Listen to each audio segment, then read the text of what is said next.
All right, hello. I'm Paul Worthell, and I'm joined by Ken, Dan, Ian, and Jen, and we're talking about trends in marketing that you probably should be aware of. A lot of these things aren't groundbreaking or new; they've been around for a while, but they haven't necessarily been used or implemented, or especially by small businesses. Some of the bigger companies are, and it's things that I don't think can really be ignored anymore. So, Ken, I'm going to start with you. We've talked previous podcasts a lot about mobile first indexing and automation and how important they are even for small businesses now. But what about voice search? Search Engine Watch did a survey that 21% of people that responded used voice search on a weekly basis, and social media today found that almost 50% of people use voice search when searching for products. So is this something small businesses need to prepare for?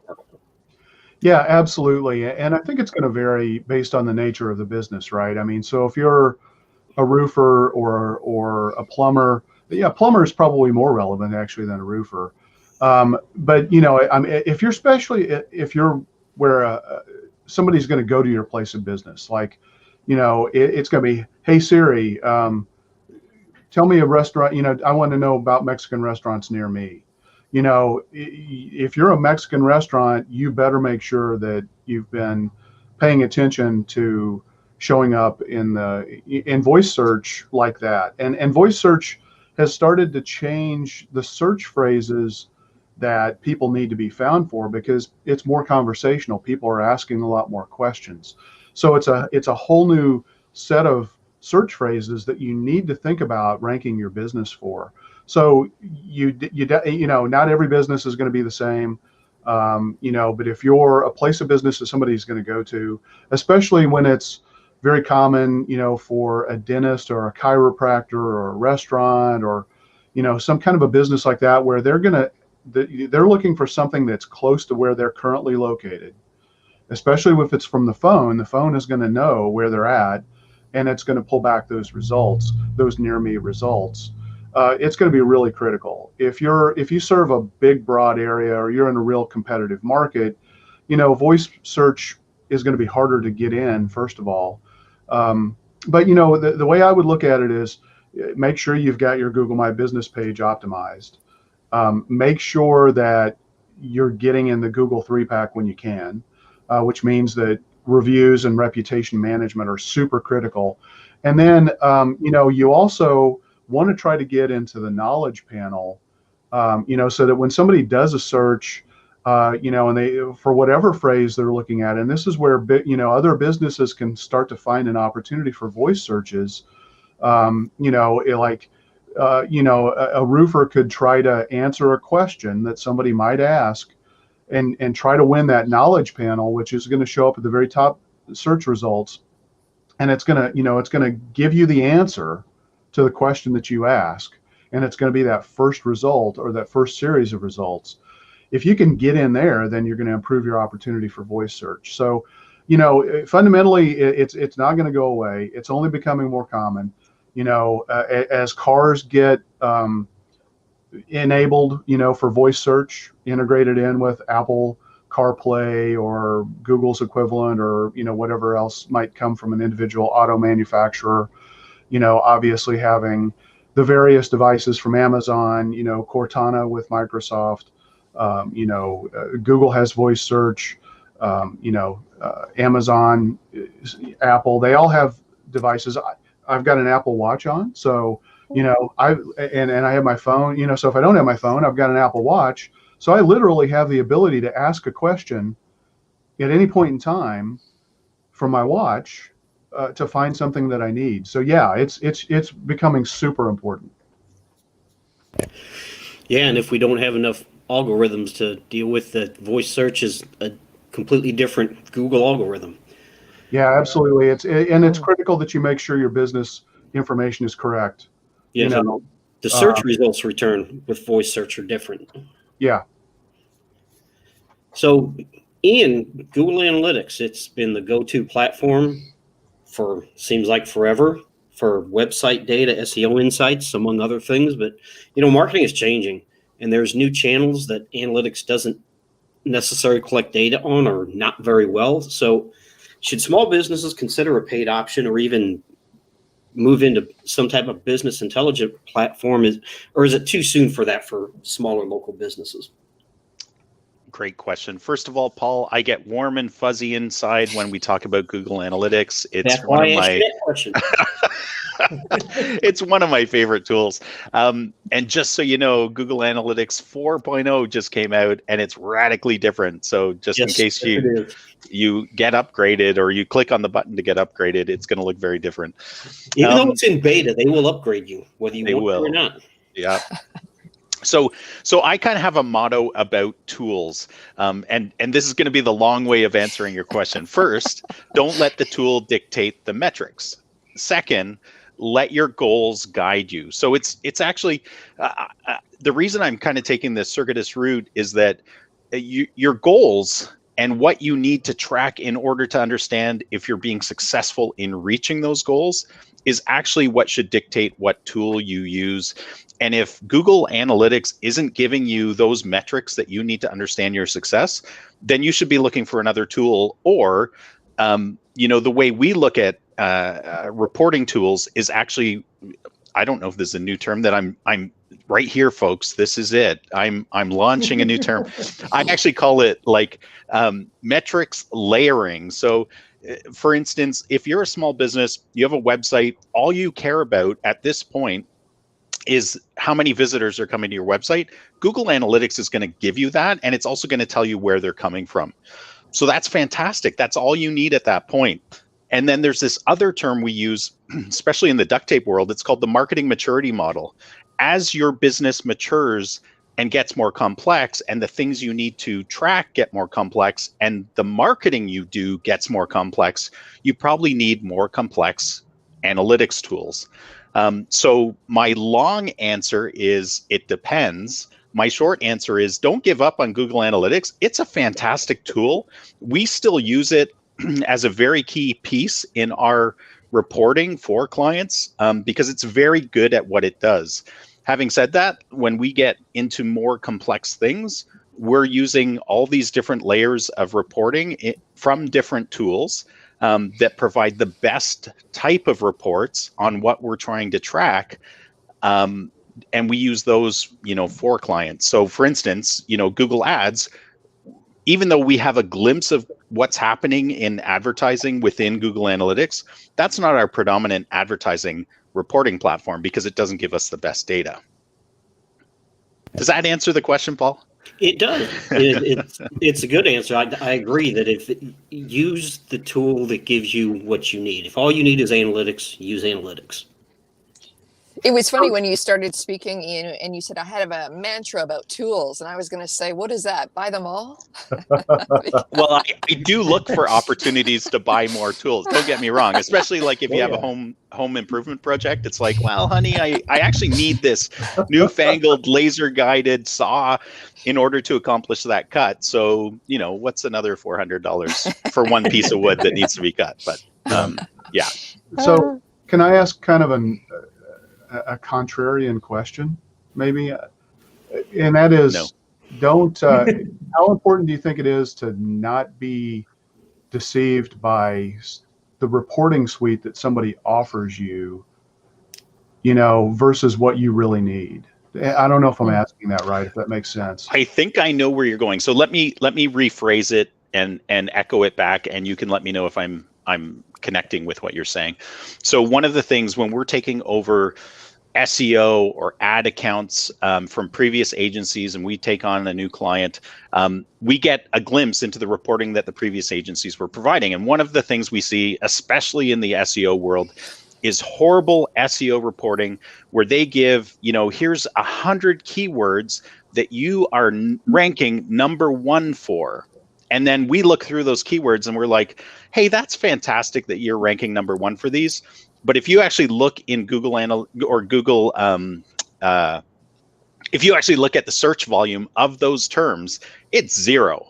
Mm-hmm. So what's so good about ranking number 1 for a keyword that gets 0 volume and will not grow your business? So that's an example of what I think you're saying, Ken. Yeah. Is that, yeah. So Yeah, I mean, I would just piggyback on that and say, you know, there's a lot of firms out there that are really good at uncovering that kind of information without any context.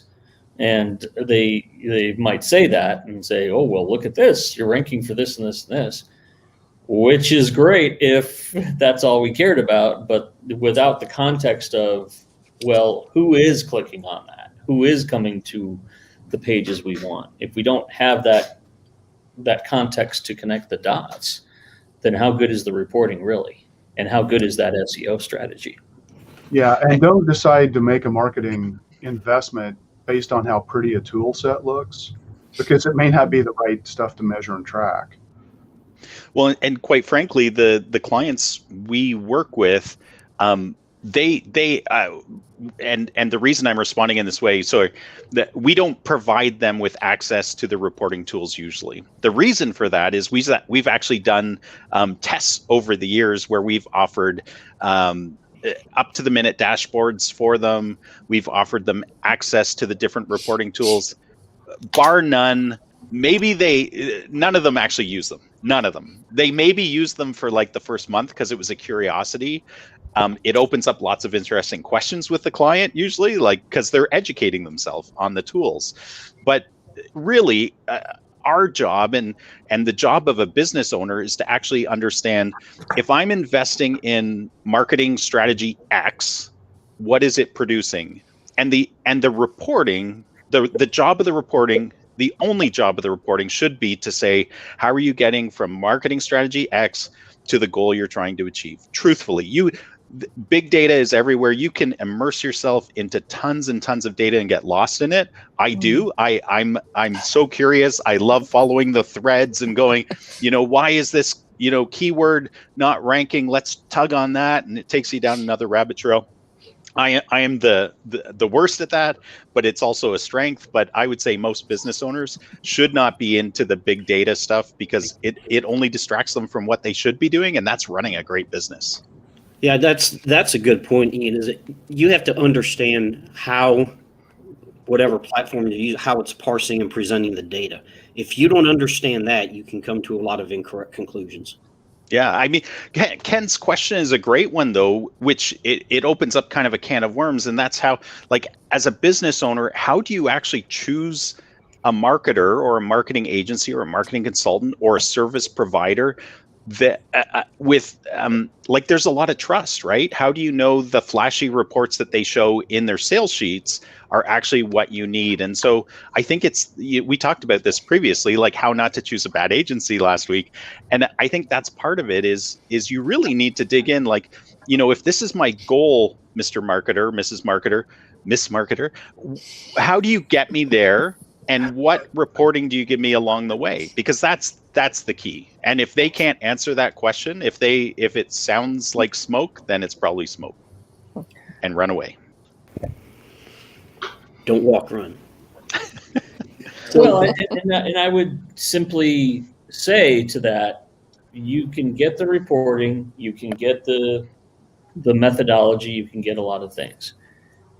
You still have to factor in what the relationship is going to feel like at the end of the day.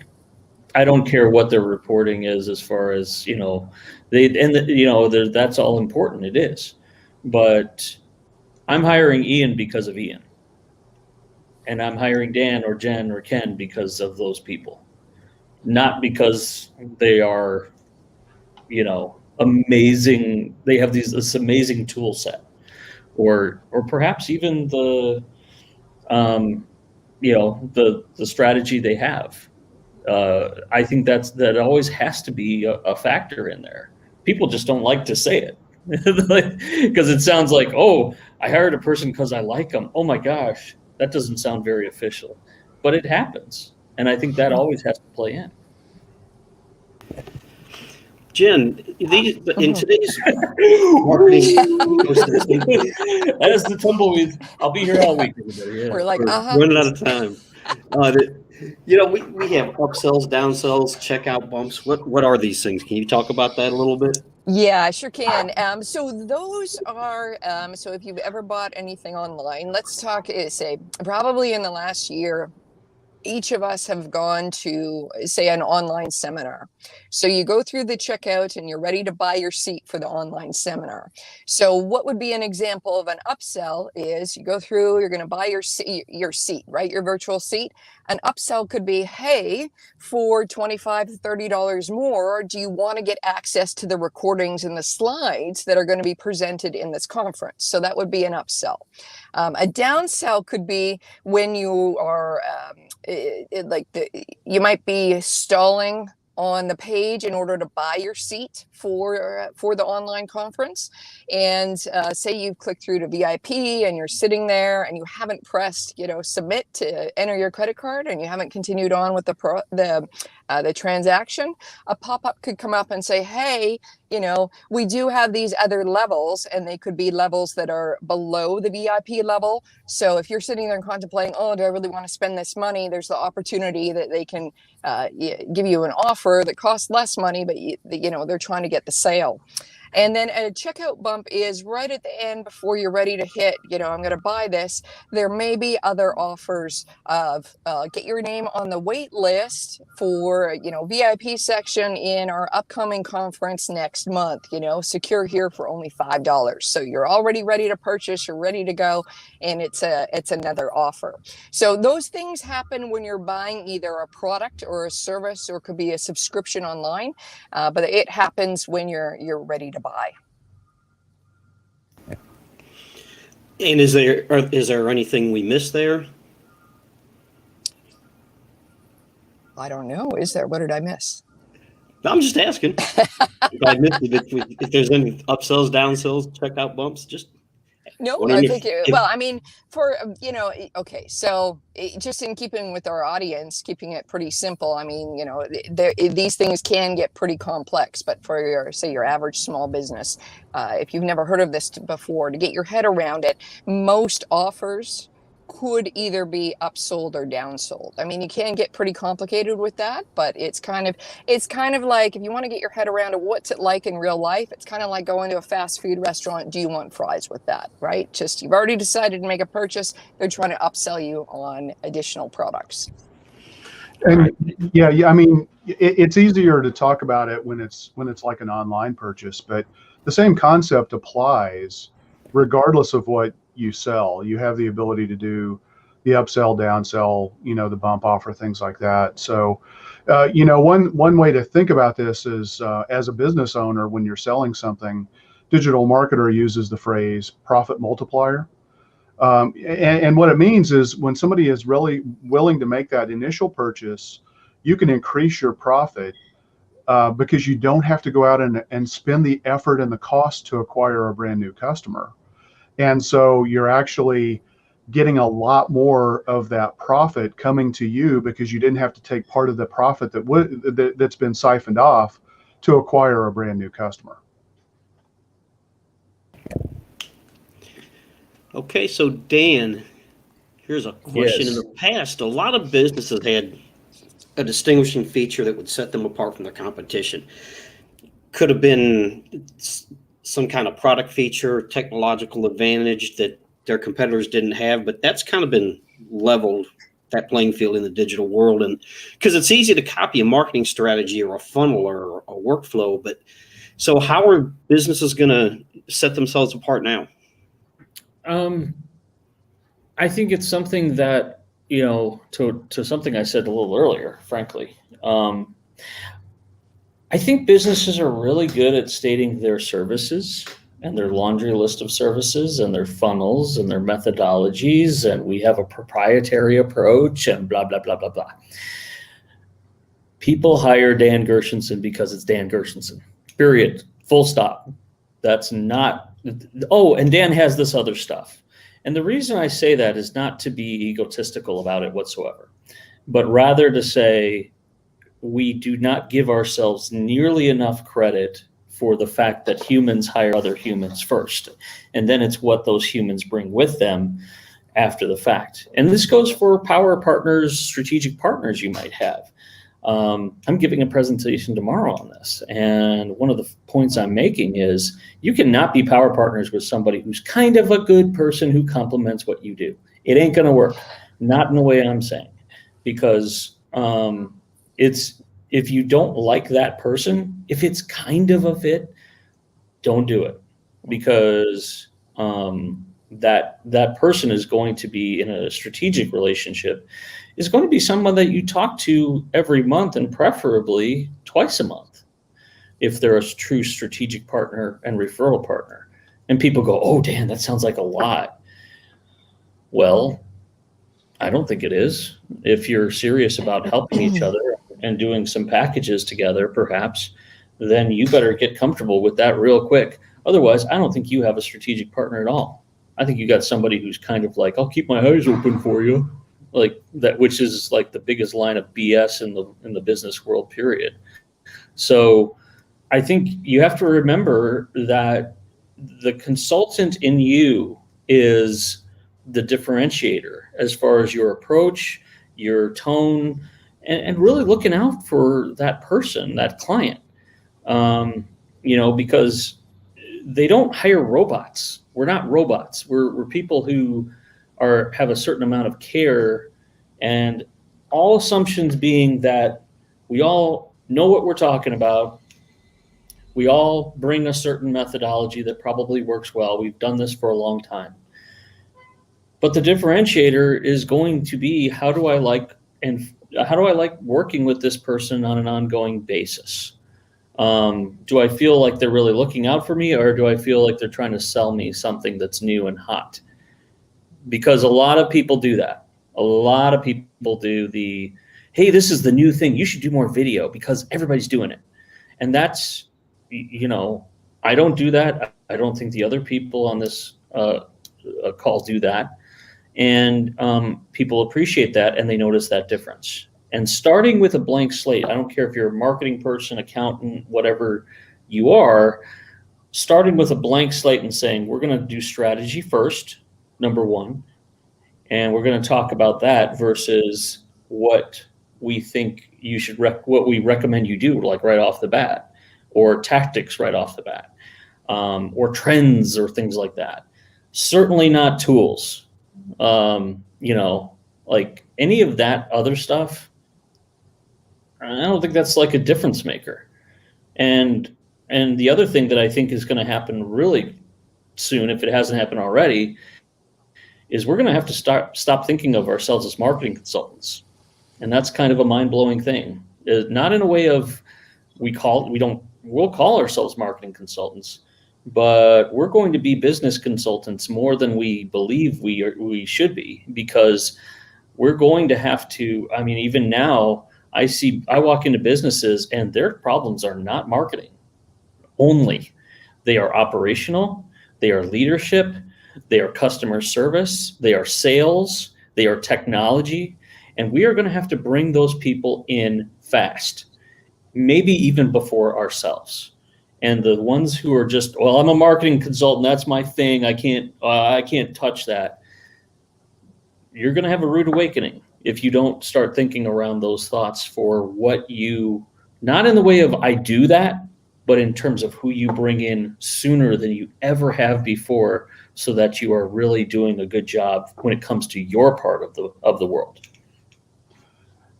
I've got to jump in. I love what you're saying, Dan, but at the same time, people have to find out about you first.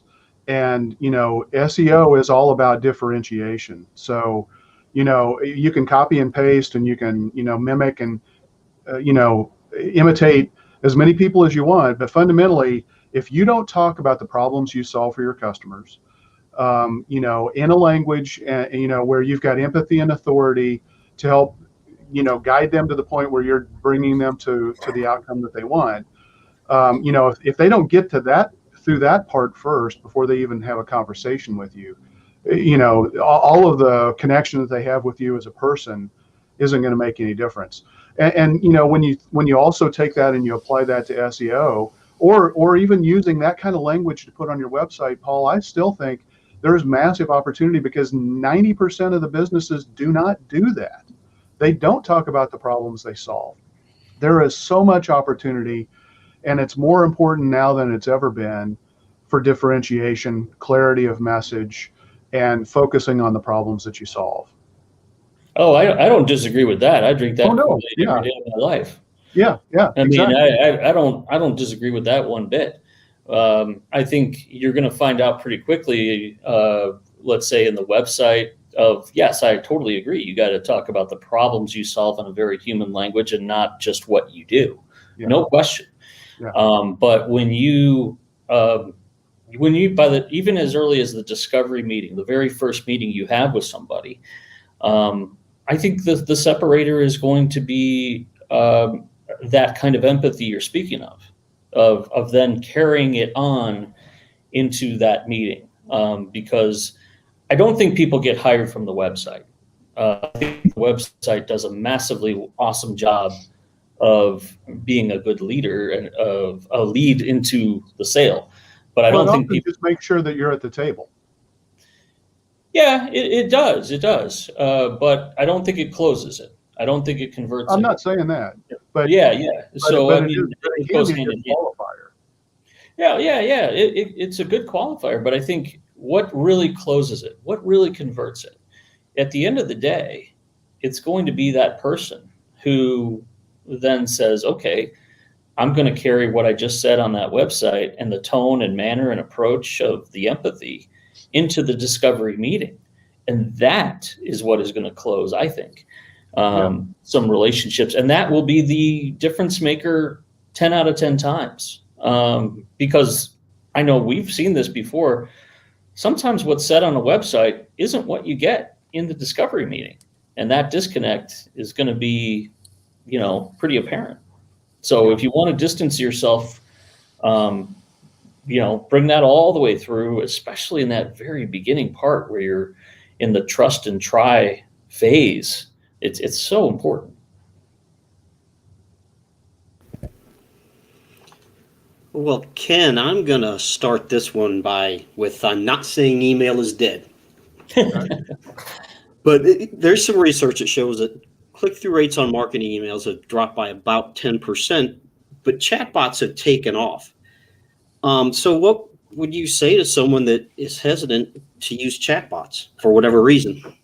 Well, I'm going to first start by talking about people who might be hesitant about using email marketing. Look, just because these stats say that they've dropped by 10%, you've got to realize that there are multiple uses of email. There's transactional.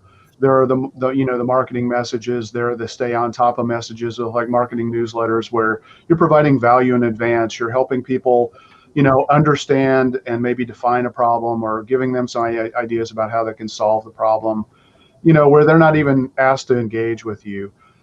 So there are a lot of different uses of email. When we look at what happened with the pandemic, the businesses that tended to do really well are businesses that had customer lists that they could reach back out to, especially those businesses that were really challenged economically because of COVID shutdowns. If they had the ability to reach back out to their existing customers and get them to come back in and say, hey, you know what, we are open. We had to change our business. You can't come in and dine anymore, but you can carry out, or gyms or spas or whoever you're dealing with. Email marketing is absolutely a fundamentally critical source. And when you look at the hierarchy of engagement and response, let's talk about chatbots. So chatbots are usually automated messages. They're frequently people oftentimes are using like a Facebook chatbot where you're building logic. Or it could be a chatbot where you enter questions and get an automated response back to provide that first level of customer service. That's all fine and dandy, but if you're really wanting to build a relationship and improve your engagement, your open rates, that I would say instead of a chatbot like that, you want to initiate a two-way SMS conversation, because SMS conversations perform five times better than social media or email. Email consistently outperforms social media. So if I had my pick of what I would do, I'd focus on, if it's appropriate to the business. Not every business fits the text message modeling, the text message marketing model. But if it does, text message marketing, number one. 93% of all text messages are opened and read within like the first 3 to 5 minutes. 40% of all links included in a text message are clicked. When I'm talking about these texts where you've opted in to a business saying, yeah, I want to get this information. So it performs exceptionally well. And you don't have to compete with that stream of information like you do on a social media feed, whether it's Twitter, whether it's Facebook, whether it's Instagram. It's like a river flowing by you. And it's a lot of times it's kind of pure circumstance and luck that you catch somebody as they're kind of drifting past that part of the river. Email marketing gives you a more direct channel, so you can have conversations with somebody via chatbots. They're not all automated. It could take you through an automated process, turn you over, and deliver you to a live agent. That's very common. But the reality is, we're seeing massive shifts in the way most businesses are doing business these days. Marketing automation is becoming a really critical component of that. And doing smart automations, whether it's text message marketing, whether it's chatbots, whether it's building email responders and nurture sequences, what are channels that we're not even talking about today. You've got to be prepared to do it. Pick the one that works the best for your business, and go with it. And right now, I think for most businesses, that's going to be having the ability to text enable your website so that you can start a two-way SMS conversation. And if I can just jump in, Ken. No. One of the come on, Paul. That must have been like a chatbot right there saying no. I just wanted to make it really clear. One of the really misunderstood things about email marketing is, first of all, our own perceptions. That can keep us from investing in something that works. The second is those stats can be really, really misleading because you're not always comparing apples to apples. So if I'm a local business and I email consumers who have actually started, they initiated the conversation somehow. They came in, they bought something from me, they're a patient of mine, whatever it is. They get their car fixed at my mechanic bay. Whatever it is, they've initiated the relationship, the conversation. Email is super powerful, and those open rates are way higher than what that stat says, because that stat is like a global stat. And if anybody has email who's listening to this conversation, and I'm sure each of us does, I get a gazillion stupid emails, usually from marketers, who are, and it's always from a Gmail account, and they are saying, you need this because of this reason. And we all get those. And those are email campaigns that they're sending out. And those are involved in those giant stats, as well as huge e-commerce businesses that are sending out mass emails. So just remember that, like, compare apples to apples, local business to local business. That's a great point, Ian. First of all, if you get an email from somebody who sends it to you from a non-domain specific email, like it doesn't have a business name in that email, and I'm not talking about Google or, if you get an email from somebody with a Gmail address or a yahoo.com or whatever, don't trust it. Unless it's your mom. Yeah. Yes. I mean, if it's a marketing email where they're trying to sell you something, you should not trust those.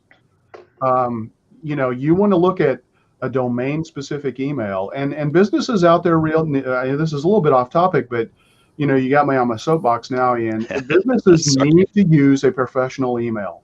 Do not use a Gmail to communicate with your customers. It just doesn't look professional. And a lot of people don't trust those emails anymore because there are a lot of bad things that are happening right now in the world of cybersecurity and breaches and things like that. And anybody who's becoming more and more sophisticated users of these platforms, including email, they're going to stop trusting emails that don't look like they're from real people, or they're from a personal email address when you're trying to do business. That's just not a smart thing to do. Yeah, and depending on how you're sending that email, I won't get into the technical aspects of that, but using whether it's Gmail, Hotmail, Yahoo, depending on how you're sending that, it can be a surefire way to be immediately dumped into the junk folder. Well, and if you're sending emails to people who have those types of emails, you're also asking for trouble from your email service provider, because the likelihood of people marking those as spam is incredibly high, or the bounce rate is incredibly high, because a lot of those emails are just throwaway emails. So if you're sending emails and creating email marketing campaigns, you need to pay attention to make sure that a lot of those emails really are valid. Definitely. So, Ian, we've talked a lot in the past about automation, granted, but there's still a lot of people, a lot of businesses that aren't leveraging automation and what it can do for them. And personally, I don't see how you can really do business this day and age without taking advantage of some kind of automation. What do you think? Yeah, I think it goes back to the previous when I had mentioned the marketing maturity model. I think that's the key. I don't think every business needs automation. I think most businesses can benefit from automation because there's a lot of great things that it does to help nurture relationships. Because even though it's automated, you're building it out from the customer journey standpoint. That's kind of the key. But I really do think you have to look at where your business is, what you're trying to achieve, and where you should invest your marketing dollars that will give you the best return on investment. So for some businesses, that's going to be building their website, right? If they don't have a website, they need property on the internet in order to send people to get found, and it might be ads, right? There's, I'm not going to walk you through the whole marketing maturity model because it's quite in depth, but that's the job of your marketing gal or guy, is to help you really understand, what are the goals for the business? Where are you in your maturity? Where does automation sit in that process? Because again, it is a fantastic way of presenting the right message at the right time to the right people, and that makes marketing so powerful. I will say that not all automations have to be big and elaborate, and I know we've talked about this before as well, about speed of response and the ability for it to, how important it comes into play in helping you actually close a deal. So I mean, even a simple automation where if somebody fills out a form on your website, you want to have an autoresponder to, one, let them know that you got that email, and two, give them an opportunity to take the next step. If it makes sense for them to book a time on your calendar, go ahead and do that.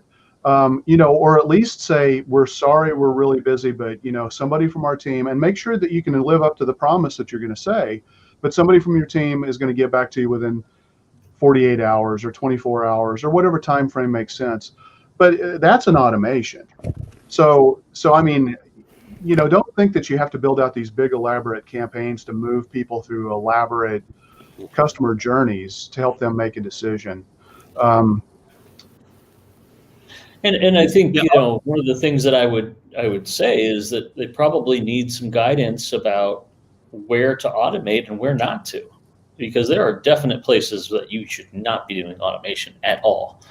I was just saying this a few days ago to somebody. There are plenty of tools that can, for example, connect you to people on LinkedIn and be automated. Don't do that. Like, if you want to be banned, that's a good way to go. Like, that's a great way to go against LinkedIn's terms of service and start doing automations and connecting to 2,000 people, and then you will be banned next month. So that's not the kind of things out there. And there are things out there that I think, just they sound great. They sound like really good. Oh, isn't that attractive? But you have to understand that maybe that's not number one, maybe that's not even something that is accepted on a certain website's terms of service, number one. And number two, maybe you have to look at why you're doing this automation. Do you need to connect to that many people in an automatic way all the time? Many times what I hear about automation is, Well, I think it's great when you're doing something at scale and trying to connect to 20,000 people or something and have all these automated responses. But maybe what you want to do sometimes is look at 50 people and say, how can I make this a little more of a manual connection? Because quite frankly, and I'm going to use LinkedIn again, it's not going to work if it's automated. I mean, your messages to people, even after you connect, that are automated, they see through that. They're not dumb. They know what's a robot and they know it's not you. And so that is, if anything, is getting oversaturated with automation. And people are sniffing it out. And if it's not human, then the automation will not work. So you just got to know, like, what's the proper part of this buyer's journey? Is it in the very beginning or at the very end? Some kind of trust has to be established first from a human in a manual way. And it's interesting you brought up the idea of automation in things like LinkedIn, Dan. I mean, when I was thinking through this, like things that immediately come to mind are chatbots, lead nurture flows, right? Where somebody wants a lead magnet, they get the lead magnet. It's a fantastic tool. Then they get an email in an hour saying, what did you think? Or a day or whatever it is. Then in 3 days, they get another kind of follow-up.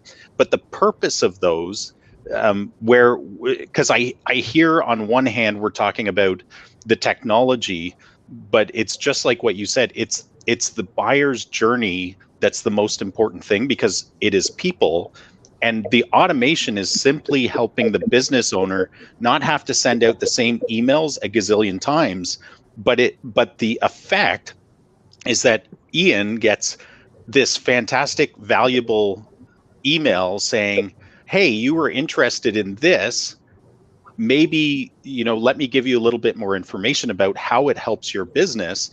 But the whole purpose of that email is a call to action that's, let's jump on a call or buy it here, or it's about moving a person to where they actually want to get anyways. And it's helping that process. Yeah, I think those are a couple of misunderstandings. The automations do not have to be complex. It can be super simple, and it doesn't mean that you don't have those at some point, those one-on-one conversations with people. It's not like you're automating everything from beginning to end with no interaction with a real person. So I'm going to tell you this really stupid thing. So when I was in the corporate world and marketing automation was just taking off, we developed this crazy monster of an automation.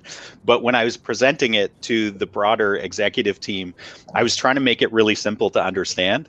And the whole point of the automation was that when somebody is ready to act, they put up their hand, right? And so I don't know if you've ever seen those turkey pop out heat measurement devices. So when the turkey's hot and ready, it pops out, you take it out of the oven, you eat the turkey. So that was my analogy, is that when these people are at the proper temperature and they're ready to act, this thing's going to pop out. And that was the purpose of that automation. And I think a lot of automations are like that, because you want to be able to act when people are ready for that in a personal way, just like you were saying, Dan. So think about that turkey. There's a name for it. I don't, somebody's going to have to, somebody send in a comment about that. What's the turkey thing called? Yeah. It's the turkey pop out thing. Yeah. I even had a graphic for it. It was beautiful. Well, thank you for that analogy. Yeah, I thought I'd share that. Jen, so Yes. I think we live in this multi-channel world, businesses, people, marketing, and there's no longer any magic formula or silver bullets. And there's a lot of thought out there that the way to you need to optimize for marginal gains. And some people might refer to this as omni-channel marketing. We've talked about that in the past. I'm kind of looking at it in a different context here. So can you talk about that a little bit, about marginal gains within different platforms? Yes, I was going to go at this this question from a different angle, actually, but I don't care what angle you go at it from. Okay, It's your answer. All right, let me go my angle then. Okay, well, Okay, so the thing is, it has been either a trend or it has been. I have seen this somewhat with clients that we have taken on. I have seen this within the broader industry as well. That a small business will say, "Oh, you know what? We only do whether ABC." Because that's the best channel for us, and they swear by it. Whether it's Facebook ads, whether it's direct mail, it's like one thing that they do. And when pressed on that, it has either been the answer of, well, that's what we know works for us well, so why would we stop doing something that works for us? And the other answer, which has come up in the last few years more, is that there's been more and more channels available to market your business on. It's been like, well, I can't do everything everywhere, so we have to, I don't have enough resources to do that, so we're going to focus in on one channel and just make that work for us. The problem with that is, well, there's a number of problems, but the problem with that, if you're going on the social side of things, is, and we've all seen this, whether you're using any of the social media for your business or whether you're using it in your personal life, the algorithms, the platforms, they change. And so the tactics and the things that you do that has got you success up until the algorithm change, you've got to retool and change. And perhaps some of these changes happen that are not beneficial to your business. So then you feel like, oh my goodness, I got to start back from square one. Everything we knew and all, we put all our eggs in one basket for this. So in order to ensure that doesn't happen, the better idea would be to explore and use several different marketing channels in order to get the promotion of your business out there. So you're not dependent on one channel exclusively. And what you're trying to do too is bring everyone back into, either your email list, your address book, your customer list, so you can build the relationship with them. When you talk about marginal gains on each of these channels, is what you're referring to doing just a little bit better on each channel each month, or is there something else that you're going for? No, that's pretty much what I was thinking of, because I agree with what you said about, if there is one channel that they know works for them, they should definitely invest in that. But that doesn't mean you exclude all the other platforms, because Exactly. I think a lot of times businesses get locked into what they would do, and they don't stop and think of what their potential customers would do. If you're an older, I'm going to get myself in trouble here. If you're an older business owner, but your demographic is the 25 somethings, they're going to be on different channels than what you're thinking of. And that's where you need to be. And you need to start using that platform and kind of start optimizing for that. That doesn't mean you throw all your resources into that. But if you start using that platform and going after these marginal gains, and you start to realize that because of your customer demographic, you're getting better returns on that, then start investing some money in it. But if you don't try it in the first place, you'll never know. That's a really good point, for sure, because I know that there is a lot of hesitation about trying another platform, whether it be from, do we have enough time? Do we have enough budget? Or I can't get over the hurdle of not liking that channel.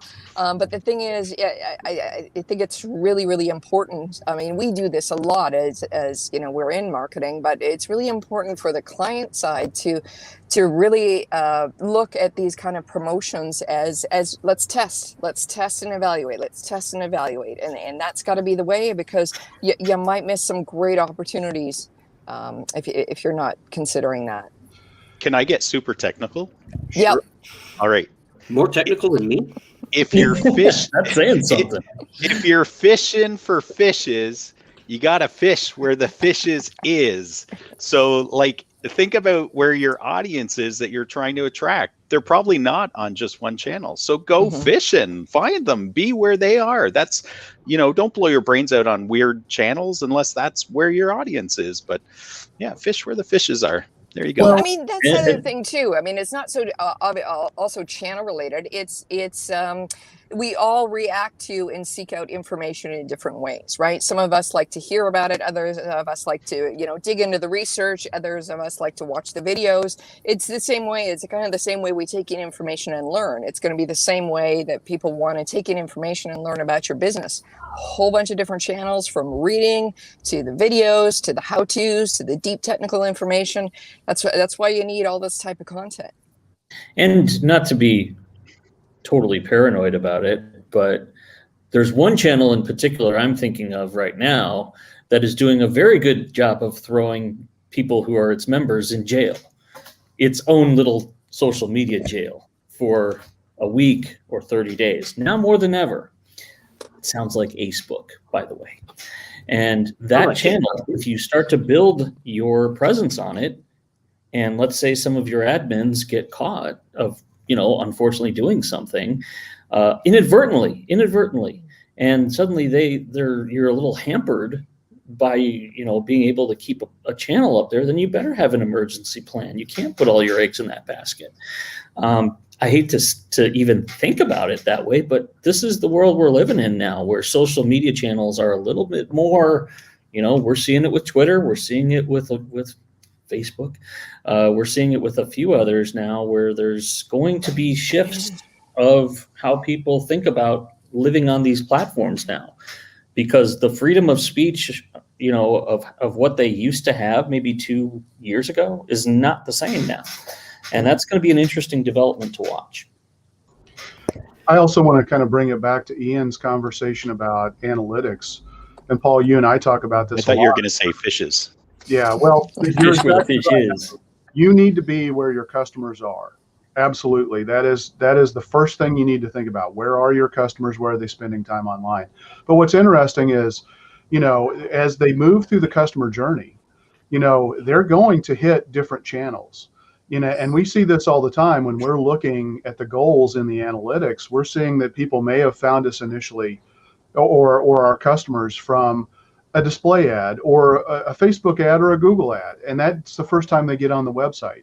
But then the next time they come onto the website, it's because they found us on Google Maps. And so the Google My Business property became a key component of that. And then maybe they found us on a landing page because we did a magazine or direct mail campaign, and they hit that landing page, and then they go to the website before they convert. So, we're seeing omni-channel all the time, and you need to be in all of the right places where your likely customers are going to be. Measure and track it, and analytics gives you the ability to do that. Yeah, and I don't want journey is not linear; it's a convoluted mess. Yeah. It's like spaghetti. Jen said something that I thought was so key. I'm into analogies today, visual analogies, metaphors. Jen said something I don't want. Analogy today. I'm hungry. I don't want it to get missed, because it was so important. What she was saying was, regardless of what channels you're connecting with the audience on, your goal should be to take them off those platforms into your own platform that you own. So whether it's your website, your form completions, your CRM, because I've seen companies blow their brains out with ads, and they're actually not moving them anywhere. Yeah. They're just constantly paying for ads. But what about the nurturing process, where if it takes 7 opportunities or 7 times somebody has to see you in order to make a decision sometimes, at least that was the traditional marketing stat, then you better be darn sure that you're reaching them in different places, but you're bringing them back to what you own, because you don't own Facebook, you don't own Google, and you can't control those platforms. Definitely. So Dan, another trend we've seen, and this is definitely not new, and we have talked about it, is Google's focus on local search, which their latest algorithms, that's been a big part of it, and they're really focused on that. So has that become more important than what we have referred to as traditional SEO for small businesses? Yeah, I mean, I'm going to say the politically correct thing would be that local search is important, and that you should definitely focus on the importance of your town and how Google defines local and all that. Now I'm going to give you the Dan Gershenson version of what I think local is. I don't think there's traditional SEO anymore. I think it's all local. It's all local. It's just our definition of local has changed. We're doing local stuff right now as far as I'm concerned.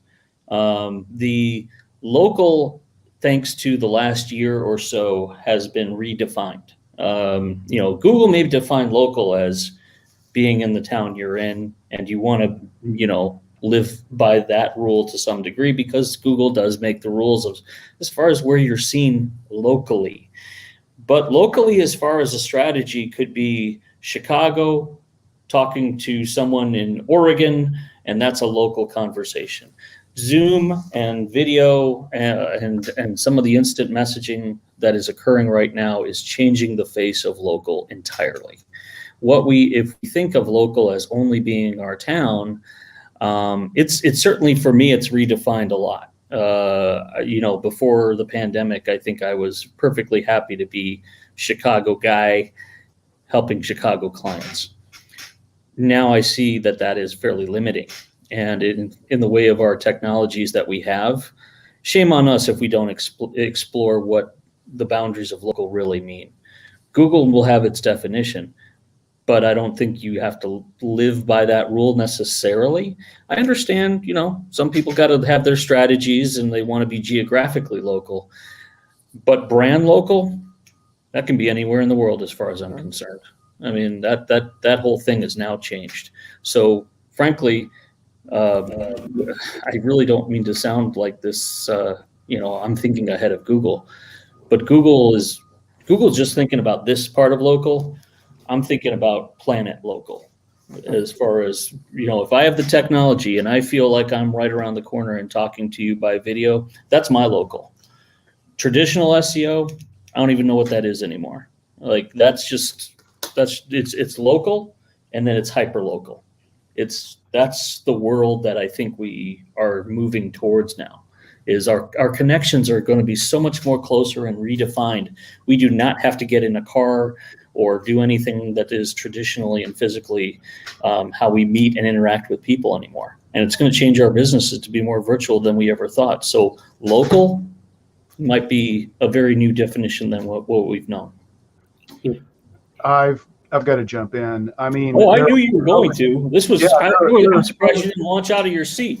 Yeah, there are. Yeah, I mean, that's all right. Bring it. That's fine. It is super important to be found when people type in a search phrase that includes a location, because that's telling Google the intent of where they're wanting to hire somebody from.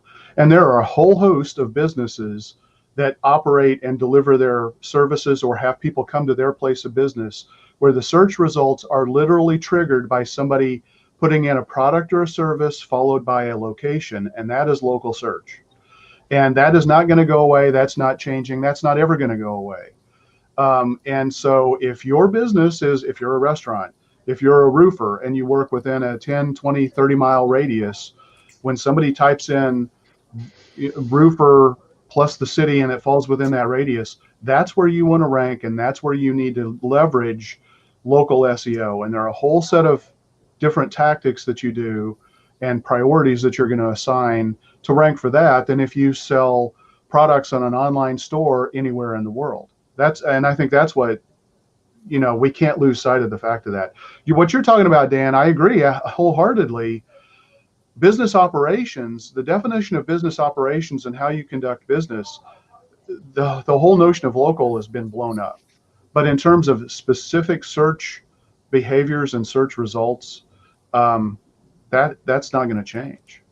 Well, it's, and I would suggest you're talking a lot about a product that usually. I'm talking about services. Roofing is a service. And if I were to put you each in your corners, I would say Ken is talking about marketing strategy, and Dan, you're talking about business delivery and how that's changing, and the philosophy of business is changing. But the business as a core, if you're local, you have to market local. If that's the only place, like if I'm a dentist I don't want to market to Chicago if I'm in LA, right? Whereas if I'm selling widgets all across the world or in North America, one is a marketing strategy and it's SEO, and one is delivery of a service or a product. Just to, because I think we're talking about two different things at the same time, which is confusing. Right. That But I may thought be, Paul's yeah. question was specifically about local SEO. Yeah, and what I would suggest, challenge, whatever, is that the way I'm not telling anyone to jump off of Google My Business. That's not what I'm saying. But I am saying there are going to be certainly service-based businesses that are going to redefine what local means for them. And I think that whole notion of local now is going to be changed among marketing firms, law firms, accounting firms, a lot of different types of service-based firms. They will play by the rules of Google, and they will say, yes, we're this town and we want to be number one in the 3-pack. But that's not enough. And for them, their strategy may change so that they open their doors a little bit more now to out of state, perhaps even out of country, for what local really means for them. And But how do you optimize for that? And I don't think any of us disagree with what you're saying, Dan, except it is the difference between marketing a national or international business and marketing a local business. And they're two radically different strategies and techniques and different costs as well. Yeah. You know, it's very hard to land number one in Google for toothpicks, right? It's far easier if I only sell my toothpicks in my town. It's far easier to rank number one for toothpicks in Bradford or wherever I am. So yeah. I mean, do what you got to do. So we to all make agree. Google happy. Do what you got to do to make Google happy. You know, make Google happy with where you It's are not locally. making Google happy. It's being found. We're talking about SEO being found. Paul's question was SEO. I agree with Ian. I mean, and I don't disagree with you at all, Dan. I mean, the definition and the way we need to think about doing our business is dramatically changed. Some businesses are going to be confined to deliver their services locally. Some businesses like ours, most of my clients are not in St. Louis, and it's been that way for a very long time. But there are different strategies on how people find us, and the investment levels and the tactics and the strategies that you have to use. And I think that's the key point. If you want to be found when people are, and again, the local search is triggered when somebody types in that geographic location as a part of the search. That's a specific set of tactics that you have to do. And that's going to help you rank only in that location. And that's the critical point. Yes, but can I jump in here? Okay, yes, so, jump. I mean, I'm jump. jumping. Yes, and I see what you're saying, Dan, because on your company's Google My Business, you can't put worldwide as your location, even though you could service everywhere in the, let's say, English-speaking world.